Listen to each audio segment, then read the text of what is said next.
Hello and good evening once again. Thank you for joining us for the 10 o'clock edition of News Tonight with me, Wadulo, Mark, Arnold. We're honored and we're broadcasting live from Nile Avenue. Now to take you to our top stories, let's listen into the headlines.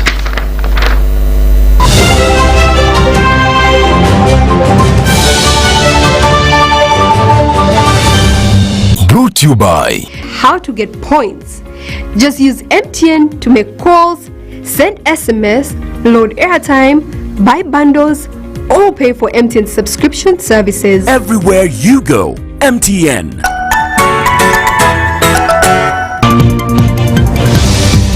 Ban on passenger flights from Entebbe to Dubai lifted. A COVID-19 certificate might soon be required to access public services. Police to fight criminality with community support.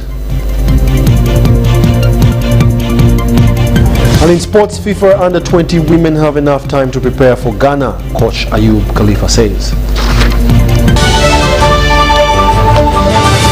Was brought to you by Everywhere you go, MTN.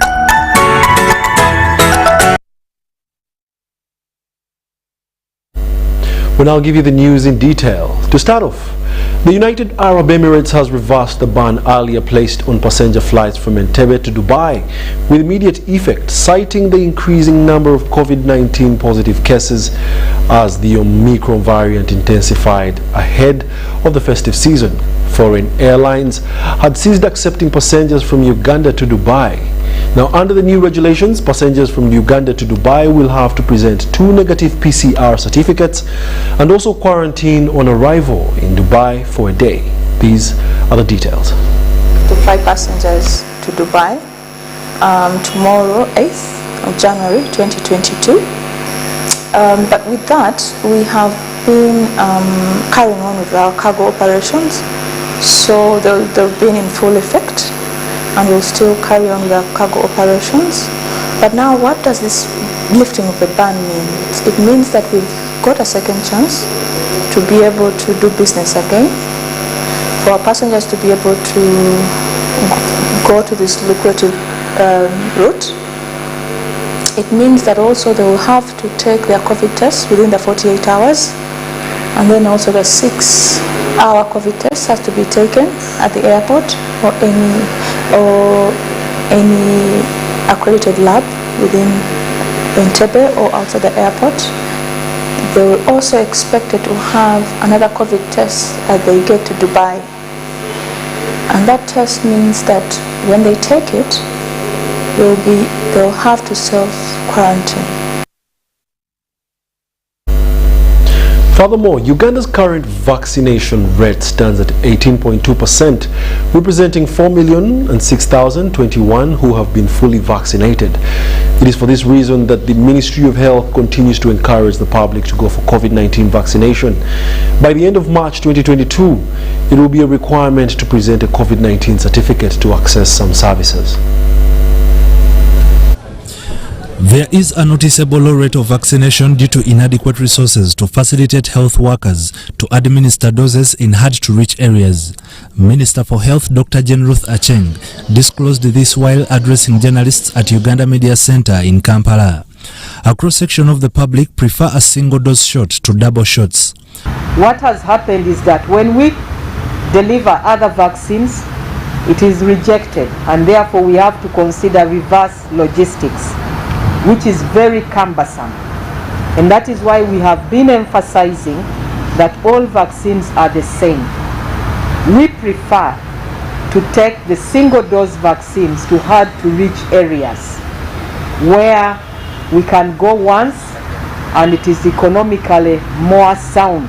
The Ministry of Health is recommending a booster dose for the elderly above 50 years. Security, health workers, teachers, transport crew members and the media have also been added onto the list. Bar and nightclub workers, market vendors and workers, religious leaders. We shall begin with health workers and teachers and the security forces now, in addition to the elderly. government is advising travelers to present a COVID-19 vaccination card of receipt for at least a single dose. By March 2022, citizens shall be required to present a COVID-19 certificate of full immunity. The Ministry of Health is working on a system that will be able to validate vaccination cards of all those vaccinated by the Ministry of Health. The ministry's official position on school reopening is that no student should be barred from accessing school premises before conducting a COVID-19 test. School heads are further reminded to build and maintain strong collaboration with the health facilities and workers nearest to their institutions, and constantly seek for guidance and support from their respective district COVID-19 task forces. The process of manufacturing a local vaccine for COVID-19 is still in the offing. Ivan Kahwa, UBC News. The Anti-Corruption Court has issued criminal summons against the chairperson Uganda Land Commission, Beatrice Biencha Nyakaisiki, to answer charges related to abuse of office and obstruction. Nyakaisiki is to face these charges with 3 of her bodyguards when they obstructed officials from the Inspectorate of Government Office to carry out investigations and search in her office. Police Constable Angwara Richard, Taita Siwamono and Edward Tuliatunga are the 3 bodyguards attached to the chairperson Uganda Land Commission, Beatrice Biencha Nyakaisiki, who appeared at Anti-Corruption Court in Kampala over obstructing police search and abuse of office. They appeared before Magistrate Joanne Asio and they all pleaded not guilty. In abuse of authority of their office, willfully obstructed and hindered the lawful search of the office of the chairperson, Uganda Land Commission, arbitrary act prejudicial to the interest of their employer, the government of Uganda and the Inspectorate of Government. Prosecution led by Counsel Koth Thomas, after charge informed court that inquiries are still ongoing, thus requesting court for more time. Okoth also asked court to issue criminal summons against Beatrice Biencha Nyakaisiki to answer charges related to abuse of office and obstruction of police search team. And lastly, Your Honor, we also pray for criminal summons for A1, Honorable Beatrice Biencha Nyakaisiki. For Tuesday, that will be the 11th of January. Basing on the prosecution's submissions, Magistrate Joanne Asio issued criminal summons against the chairperson Land Commission to appear in court without fail. Prosecution contains that on 4th January 2022 at Uganda Land Commission in Kampala District, Nyakaisiki and her 3 bodyguards, without lawful justification or excuse, willingly obstructed and hindered Tumukulate Mike, Zakaria Teberinda, and Superintendent of Police Norini Akero to carry out a search in Nyakaisiki's office. The case will resume on 11th January 2022 for the chairperson Uganda Land Commission, Beatrice Biencha Nyakaisiki, to appear in court and for the 3 police constables to appear for their bail application. While addressing media earlier this week, Beatrice Biencha Nyakaisiki dismissed the allegations of instructing her security details from obstructing IGG's officers from carrying out their work, saying she only heard about the issue when she was out of office. Deborah Namamonde, Nantongo Rebecca, UBC News. The Uganda Land Commission has dedicated over 300 acres of land to Senegalese-American-based R&B star Damala Badara, also known as Aikon, in Mukono district, for establishment of a state-of-the-art modern city. The land situated in Bulebi in Mpunge sub-county in Mukono district has been officially handed over to the Lands Minister, Judith Nabakova. 2021 we celebrated Senegalese American R&B star popularly known as Aikon, who was in Uganda and instantly fell in love with the beauty. Also known as Damala Badara, Aikon was hosted by President Yoweri Kaguta Museveni at State House in Tebe, where he expressed interest of investing in Uganda. Where we are sitting now is a few minutes south of the equator. When you are coming there, we cross the equator. In a position to where they can do more control, create, start opportunities, create programs for the youth that trains them, give them confidence again. Now the Lands Ministry has identified a chunk of land for the Senegalese music maestro to establish a city.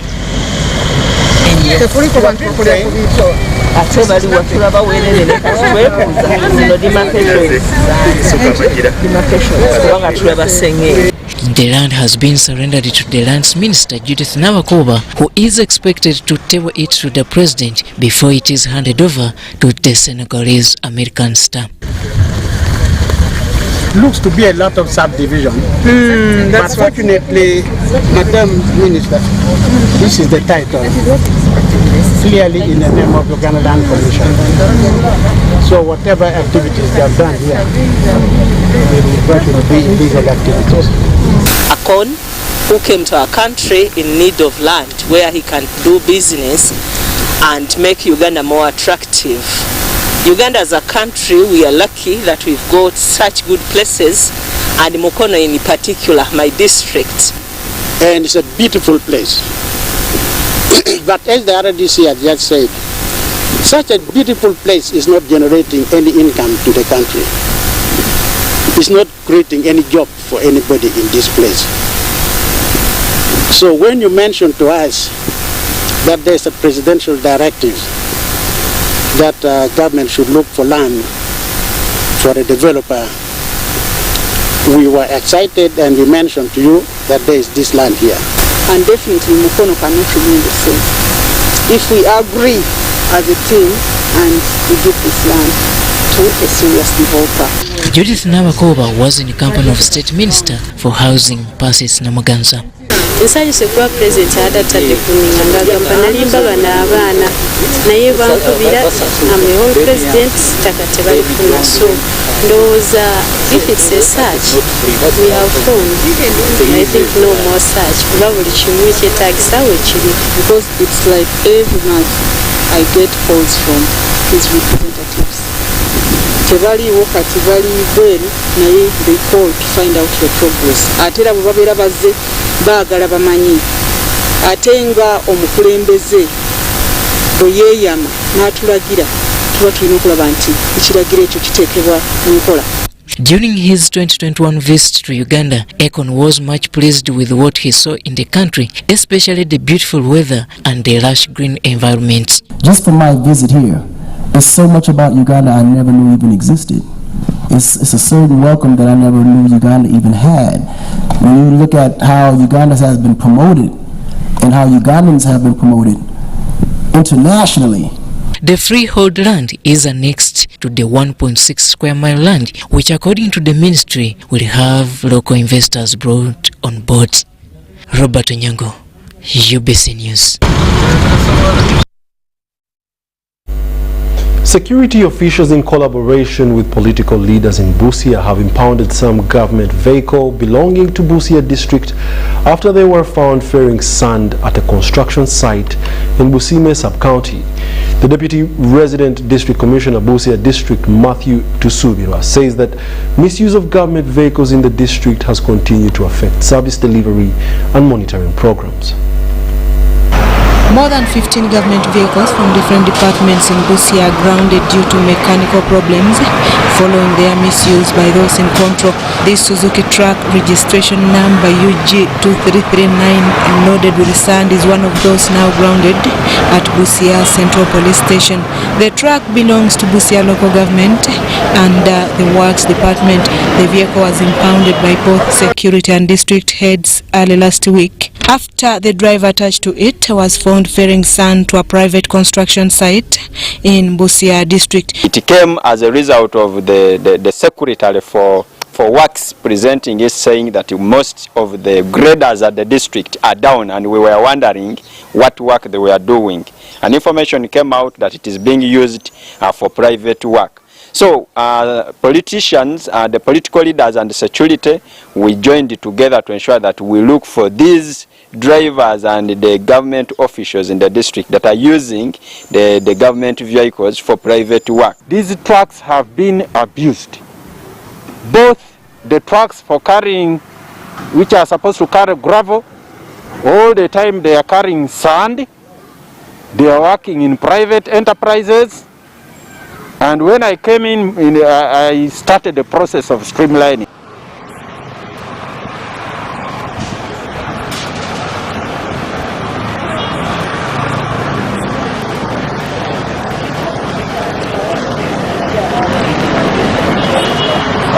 Misuse. Over 10 vehicles are grounded, and these are vehicles that were given to Busia district in 2018, 2019, 2020, even vehicles of 2021. This is as a result of the misuse of the vehicles by the owners, the officers that are given to use these vehicles for office work. This has reportedly led to poor service delivery, especially since most district officials can no longer afford to monitor government programs due to lack of transport facilities. The tires will get finished, the roads are not done, you are not doing what you are supposed to do, and yet you must repair the trucks, they get old, and yet the maram is not being poured on the road. A case in point, as we talk now, we are going into the mass polio immunization campaign, and we require 16 vehicles to move into the field to distribute the vaccines in time, such that vaccination is done in time. And as of now, we do not have, if we already have 10 of them down, and now we are becoming stranded. Are we going to use motorcycles to move these vaccines to the field? The driver of the said truck has already been arrested, and the area leaders insist that he should serve as an example to the rest involved in such acts. As I talk now, the investigations are going on. The driver is already in, the district engineer is already in, and we want, by the time the file is ready, we want it to be taken to court such that these people face the court and the law takes the case from there. According to the Penal Code Act Cap 120, Section 89, misuse or negligence of government property can lead to abuse of office and is punishable to up to 7 years.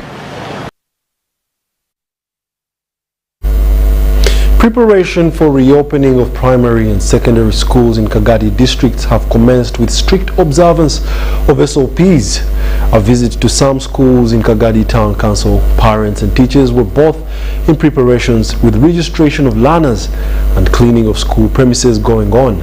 The Director of Studies of Kagadi Secondary School, Top Hill Biarugawa, says that more than a half of their teachers have already been vaccinated, with others waiting for the last jab.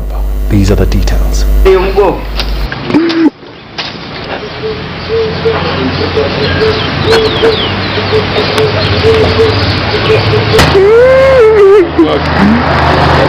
The teachers are ready to come to start the term because we had the training of all the teachers on the safe reopening of schools that will begin on 10th January. So all the teachers are ready, and we took note of them. All the teachers are vaccinated. Very few are remaining with one dose, but the majority have completed their jabs. And have been vaccinated. The schools would reopen, like the higher institutions of learning, so that those who are not vaccinated can be vaccinated from their schools, and learning begins. Of school, of higher institutions, and then leaving the schools closed was unfair.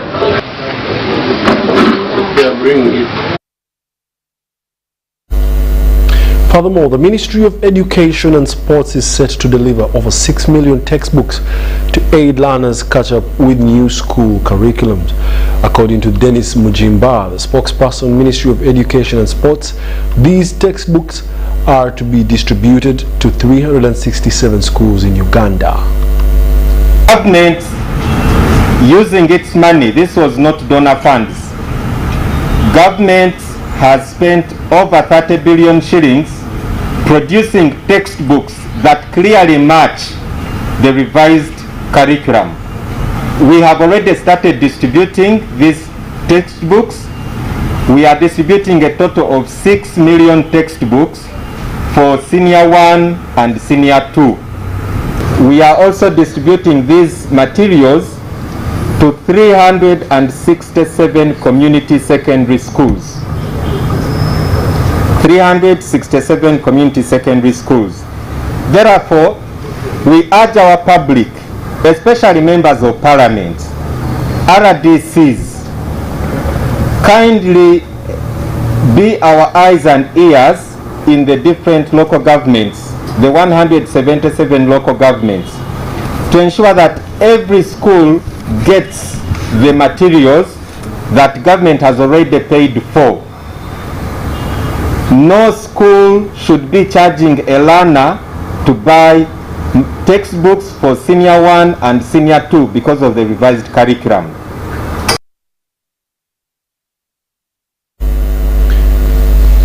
The police chief political commissar Asan Kasinje has addressed Uganda, indicating how they intend to address crime this year in 2022.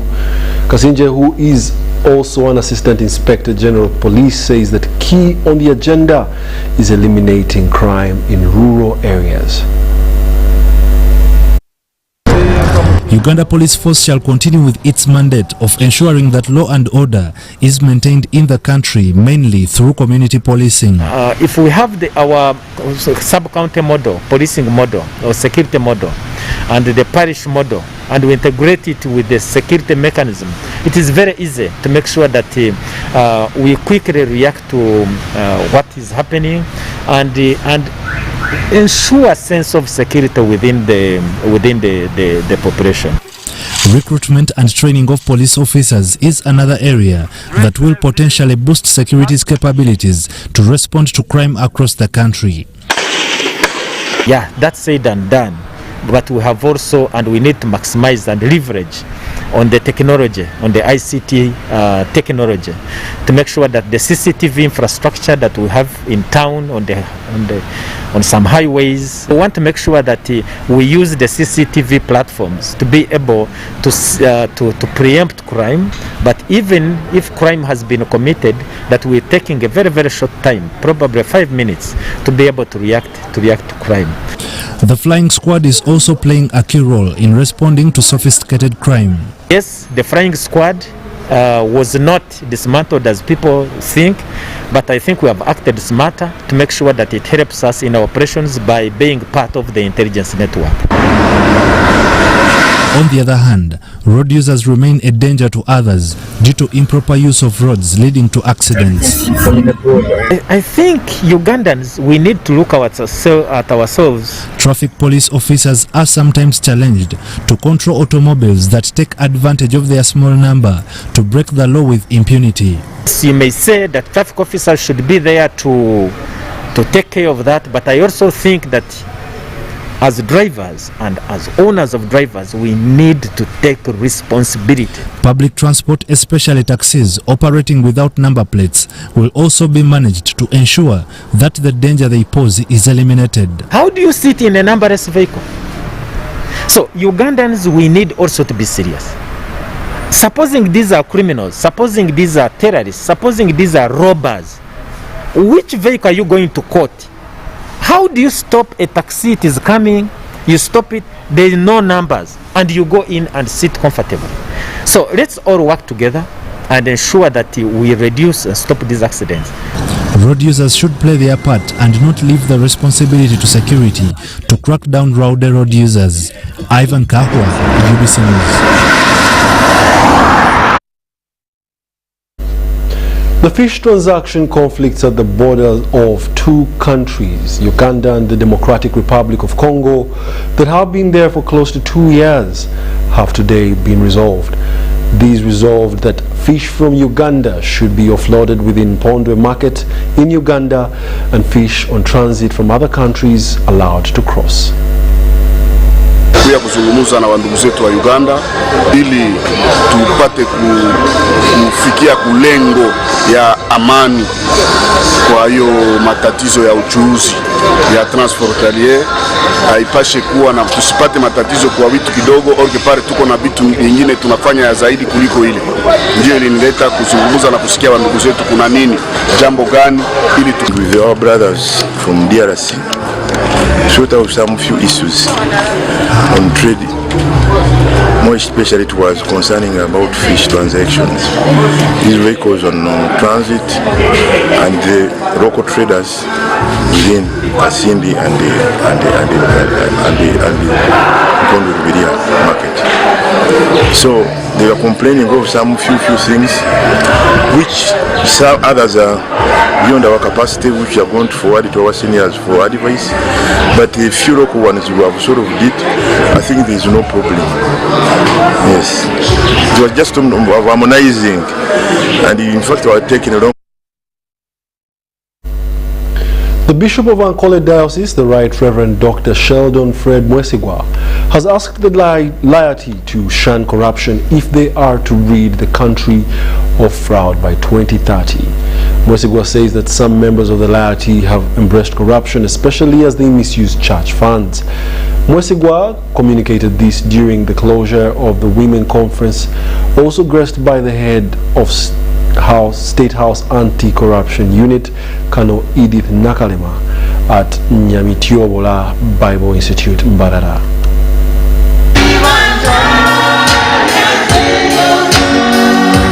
Over 100 women leaders from southwestern Uganda Anglican Diocese have attended a conference aimed at developing themselves and becoming more useful to the country and their families. The conference was organized by Proclaim Uganda under the theme, How to Become Women of Excellence. We teach the women socio-economic development programs because we have seen that the ladies, yes, they are always in the care of families, but they don't have means and ways of earning income.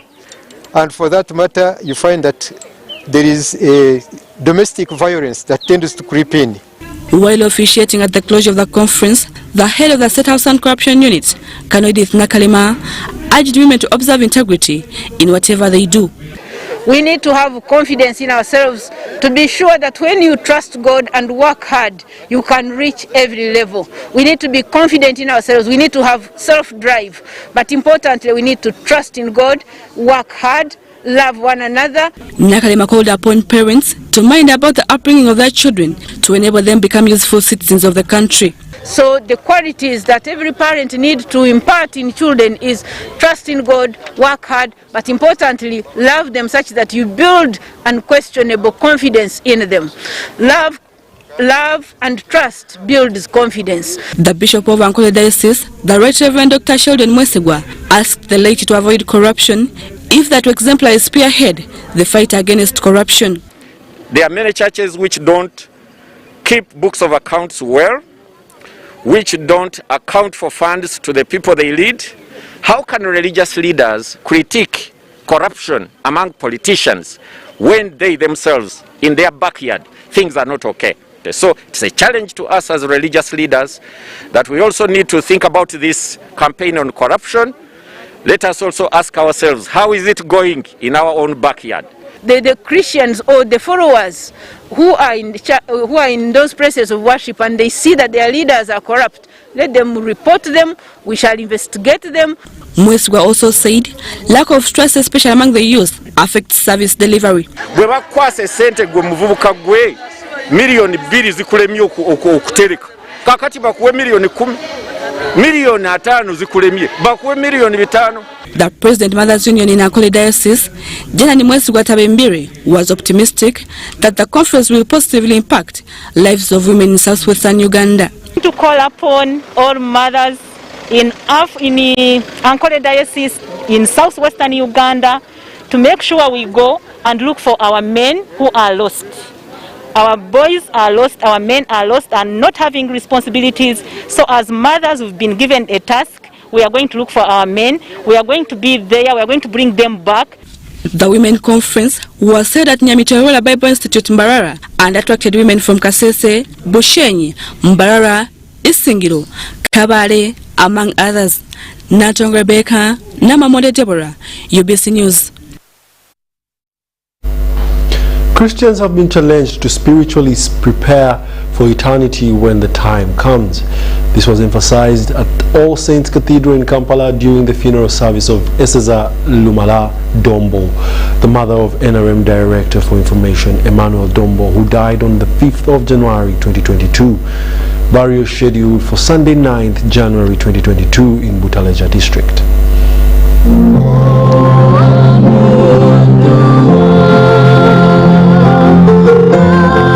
She may have been the best grandmother that any grandchild would have wished to have.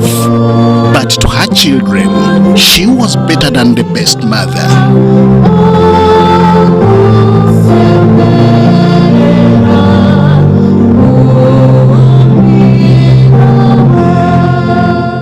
Jaja Eseza, we loved you so much, but your Father in heaven called you back so that you may sleep well. I'm one of the sons to Mama Eseza Lumala and to her dear husband who no longer lives. He left this world about 12 years ago, Abiathar Lumala Dombo. This woman was a housewife. She studied and reached P5 and then got my father. If in the 1940s my grandfather could put her in school to get to P5, and in 2020 they are still pleading with people to take girl children to school, you can see how great Eseza must have been. These were some of the expressions that mourners made at the funeral service of 90-year-old Eseza Lumala. The mother to Emmanuel Dombo, the Director Information at NRM Secretariat, was hailed by many, including national leaders. No wonder that a number of our children are occupying responsible offices in this country and are serving the nation diligently in their various capacities. Her passing leaves a glaring gap, which as a matriarch, she has been the center of equilibrium for the family.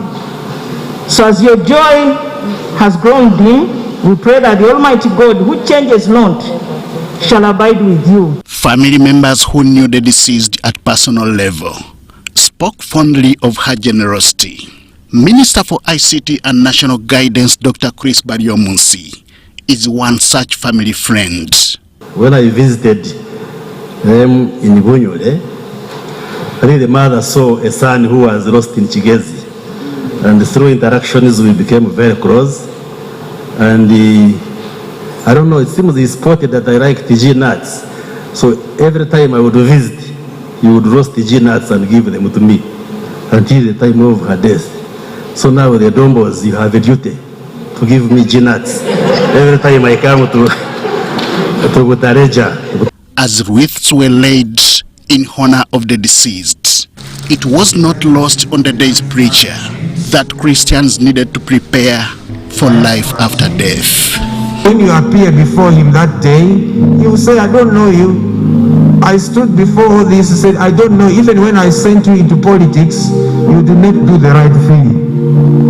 Because politics is a ministry. It's not like if there's a secular something that happens. It's something that God wants you to go and do it and carry righteousness there and carry the grace of God there. And so Jesus is inviting each one of us to the friendship to develop with him. He joined family members to describe the deceased as a woman of character, worthy emulating. We all sucked one breast. If we had sucked two, but we sucked one. The other one, all we would do was to milk it, and mother would be in pain for 2 years. A vigil is scheduled to be held on Friday night at Bulindo in Kira municipality. Burial is slated for Butareja district on Sunday. Henry Okrut, UBC. May her soul rest in eternal peace. The Hope Through Community Initiative has launched a psychosocial campaign of attending to teenage mothers and other teenagers victimized by the adverse effects of COVID-19. The executive director of the initiative, Hope Amayo, says that they are committed to reach out to those schools entertaining pregnant teenagers for support. Despite government acceptance of pregnant teenagers back to school, these are likely to face stigma from fellow students and bullying from non-oriented teachers for proper handling. I know the pain. I have seen these girls. We've held them in our hands. We've seen them die because of abortions that they have carried out. We've seen a tender girl of 13 years lose her womb just like that. These are some of the adverse impacts of the school closure brought about by the countrywide lockdown imposed to control the spread of COVID-19. Some schools are yet to express commitment of implementing the government guidance of allowing pregnant teenagers to attend studies. This is a time when I call upon the government to put, if there is any time that the government should use dictatorship in this issue, if there is any time that I really want to see someone come up and put out a measure out there so that we don't lose out on this population that is already hurt, I think for me it is now. The Hope Through Community Initiative, a non-government organization, has rolled out a campaign of reaching out to these teenage mothers and expecting teenagers allowed at school. We'll come in with the hampers, support her with the hampers so that she can keep her baby safe, guide her parents, and also find a way of how the parents could take charge of this baby as this girl goes back to school. The community is calling out other social groups to join hands. The Kampala Fighting Club of Kickboxers has committed organizing some tournaments to support the cause. One will win that day because every ticket you will buy for a fight will go for a cause that will help the future generation. The campaign is designed in form of edutainment, plays and songs, physical interaction through providing psychosocial support. Artists have been mobilized to contribute, and the Ugandan comedian Amoto Mbalangozi has been chosen as the face of this strategy. Places that we're going to use to move all over the nation to say no to teenage pregnancy, school dropouts, child marriage, teen abortions, drug abuse, and this time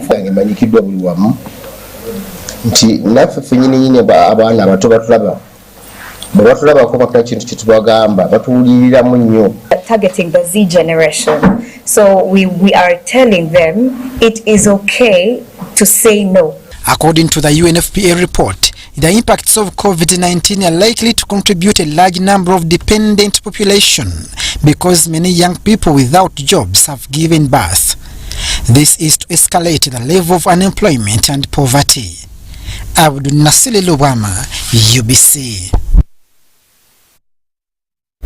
Furthermore, the Minister of State for Local Government, Busia Rusoke Victoria, has given a one-week ultimatum to the Chief Administrative Officer of Kagadi and District Service Commission to re-advertise over 130 posts of parish chiefs and 60 teachers who were employed.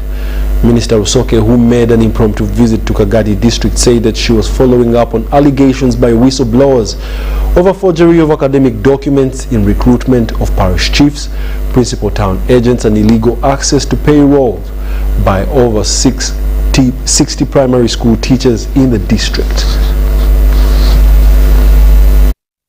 Effective service delivery, not simply access the payroll. It means there is a very big syndicate which must break. Someone has not appeared before interviews, is appointed, he can access the government payroll, and when we opted to delete them, they are deleted. No, there is a problem. This is not a bank for people to come and swing money.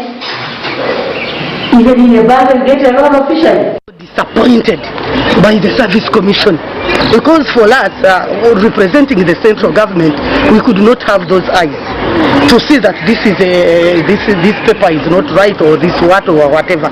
But I am so disappointed because it is not even a math. Now people are saying the parish chiefs that have already got the appointment letters have fake papers. But I pray we have known this before the time. I want to thank Honorable Minister of State for Local Government for intervening so fast, such that we can come out of this when we are clean. And in the next candidate recruitment, the Minister of Gender, Labour and Social Development, Betty Amongi, has asked students to understand the terrain and pursue their interest in life. This was at a function where Equity Bank pledged to help finance best senior 6 leavers headed for university education. Equity Bank has rolled out a program aimed at mentoring youths with hands-on training as they wait to join university. The program comes at a time when most of these students who get the best results in Uganda Advanced Certificate of Education at times face a hard time joining universities because of bad financial situation. They are here to transform our lives for the better, because some people have a saying, some make it in class and some of us shall make it in life. But these people here at Equity Bank have shown us that you can make it both in class and in life. As they work for the bank, they get a certain amount, they are forced to save half, and this saving goes towards financing their tertiary and university education. Some of them, when you call them, they may not even have the fare to come to Kampala. They may not even have shoes to come. Those who cannot even afford necessity to facilitate them to join universities. With a program like this, for the next years they will be studying, they will have money to support their education. The Minister for Gender, Labour and Social Development, Betty Amongi, wants students to face the past with humility by making advances in the ever-growing technology. I want to call upon other agencies to support and see the example that Equity Bank is setting and support such a program so that we get a productive society that is well groomed, mentored, that will be able to support the growth of this economy. We are in a global market and you have to be competitive globally. It can never be better than this time when technology is so close to us that access to data, access to information. Amongi also appealed to students to understand the terrain and pursue their interests, and called upon other agencies to come on board as Equity Bank has laid the ground. So I want you to drive to make a mark in this country. The world is about pursuit of interest. Because the other person near you is also pursuing their interest. There is no permanent enemy, there is no permanent friend. There is permanent what? Permanent interest. Permanent ambition. Equity Leaders Program is the first of its kind in Uganda. The program has attracted over 122 best performing A-level leavers from across the country to be trained, groomed and mentored as good leaders. They are going to be awarded 1 million shillings as internship fee. Over 5 billion shillings has been earmarked by Equity Bank to finance the project. Shaidat in Nasaku, UBC News. UBC News Tonight shall now take a short commercial break, and when we return, we'll be back with business, so stay tuned.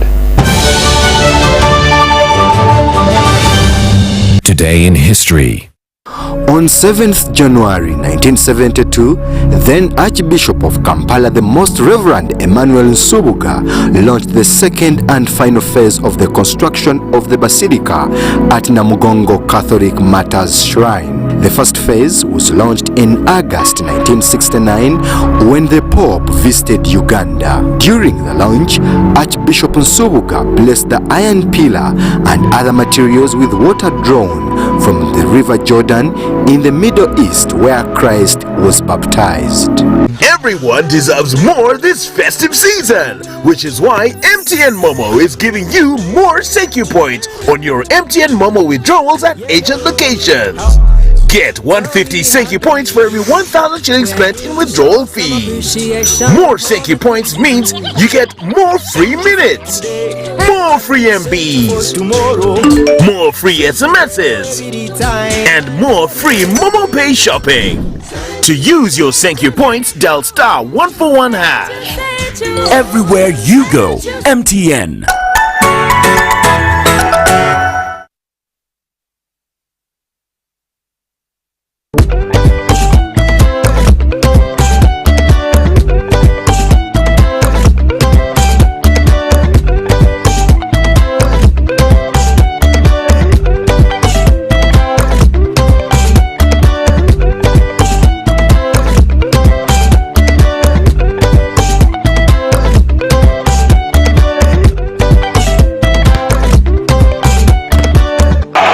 It's the 2021 Total Energies Africa Cup of Nations. Live, free, and exclusive to your public broadcaster, UBC, inspiring Uganda.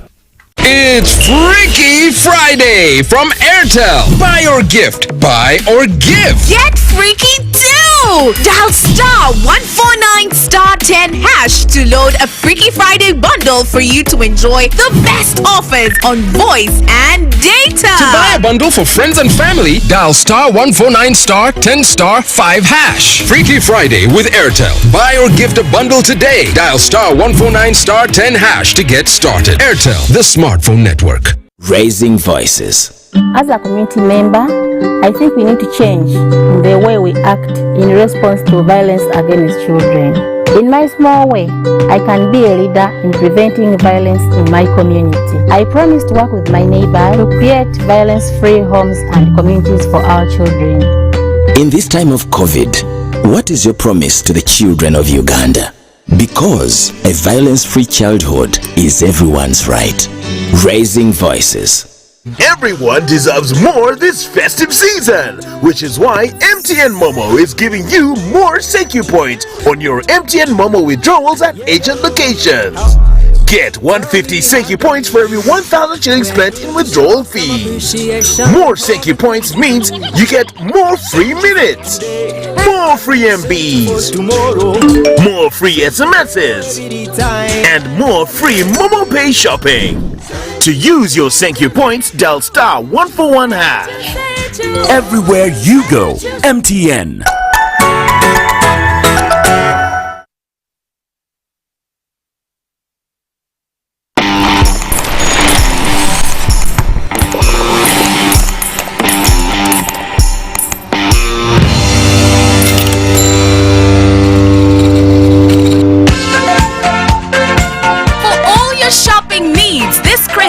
Come to Capital Shoppers. We have a variety of items like gift hampers, foods, garments, cosmetics, and all sorts of drinks. Enjoy your shopping experience this festive season at affordable prices in our fully stocked branches in the following areas: in Tinda Station Road, opposite Makere Business School along Port Bell Road, Duster Street opposite Nakasero Market, and Garden City on Yusuf Lule Road. To all our customers and suppliers, we thank you for your continuous support. We wish you a Merry Christmas and a Happy New Year. Stay safe, wash your hands, sanitize, and wear your mask always. It's Freaky Friday from Airtel. Buy or gift. Buy or give. Get freaky too! Dial *149*10# to load a Freaky Friday bundle for you to enjoy the best offers on voice and data. To buy a bundle for friends and family, dial *149*10*5#. Freaky Friday with Airtel. Buy or gift a bundle today. Dial *149*10# to get started. Airtel, the smartphone network.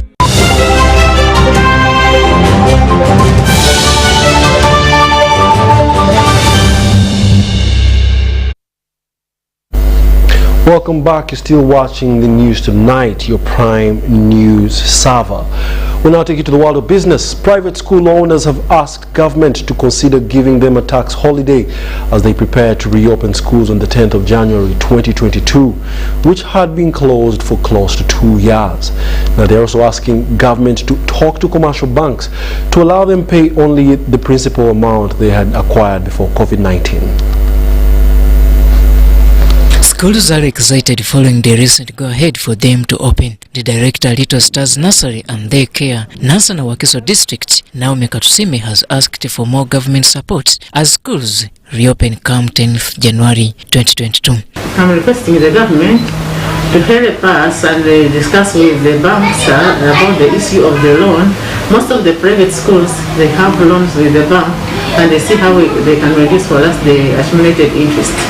Katusime says that since they are handling young children, they have also agreed with parents to provide them with enough masks. We are going to sensitize them, tell them about COVID, and even we told the parents, those who came and those ones who are coming, we are telling them to bring the masks. Each parent has to bring a box of masks. When they come here, we change. When they reach, we have to change as they are young. After break, taking breakfast, we have to change. After lunch, we have to change.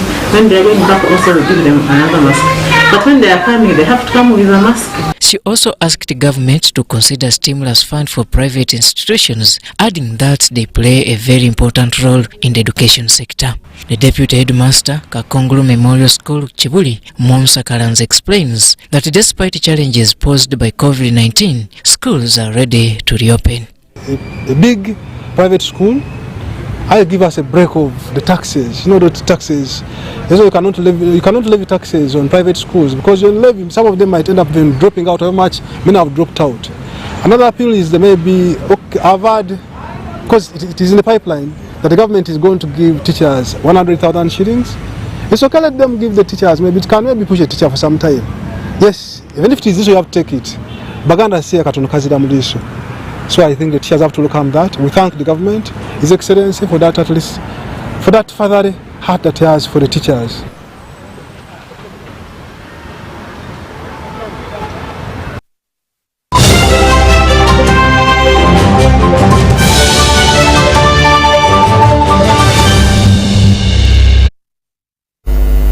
Now in the world of sports, Uganda under-20 women's national team head coach Ayub Khalifa Chiinji is confident that the time he has now and the first game against Ghana is enough to prepare his troops.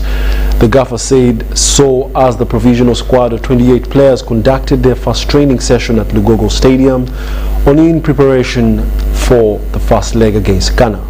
Uganda will host the West African nation on 22nd January 2022 at St. Mary's Stadium, Chitende, in the first leg of the fourth round of the FIFA Under-20 Women's World Cup qualifiers, with the return leg coming a fortnight later. Uganda has had an incredible run in the qualifiers, first defeating Kenya 10-3 on aggregate in the third round before eliminating South Africa in the previous round. We have today started our preparations as we prepare for Ghana, the match against Ghana. That's going to be the 22nd. The girls came back when they are all fine. We don't have anyone who has a problem. Fitness-wise, they are not really very okay, but we know with time we have, we are going to work on everything so that by the time we play Ghana, I think we'll have the results we want. My name is Nakana Jiwini, player for Uganda Matters High School Men's Football Club. I play number 3. I feel excited and blessed having been called for the national team because it was not an easy task. Me being called to the national team, I think I would add something very good, and I'm willing to give my best to the team to see that it succeeds. Yes, the players are friendly and my first training has been so good.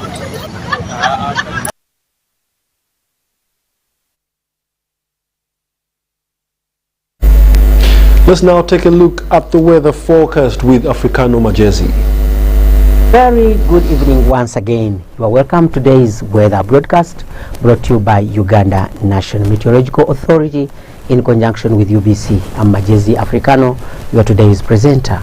There have been a reduction in wet activities in our country, and the satellite picture of our Africa shows that the rain belt is far in the south of our country. And when we take a closer look at our country, from northern sector we are receiving dusty particles that are causing the hazy conditions we have received in our country. The rain we have received around Lake Victoria today, it was because of the local effect. Tomorrow in the morning we expect light rains around Lake Victoria. In the central and southwest we expect cloudy conditions, and the northern sector is expected to have sunny conditions. In the afternoon we expect a pickup of wet activities in the southern sector, but in the eastern, northern and northwestern we expect to have cloudy conditions. The temperature is expected to reduce a bit in the northern sector, and we expect 32 degrees Celsius in Karamoja region. In our city center Kampala we expect 27 degrees Celsius, and in the southwestern Uganda we expect 24 degrees Celsius. Elsewhere across the globe we expect Moscow to have snowy conditions. London plus Paris we expect light rains. Dubai together with Nairobi we expect cloudy conditions. Thank you for being with us. Stay tuned.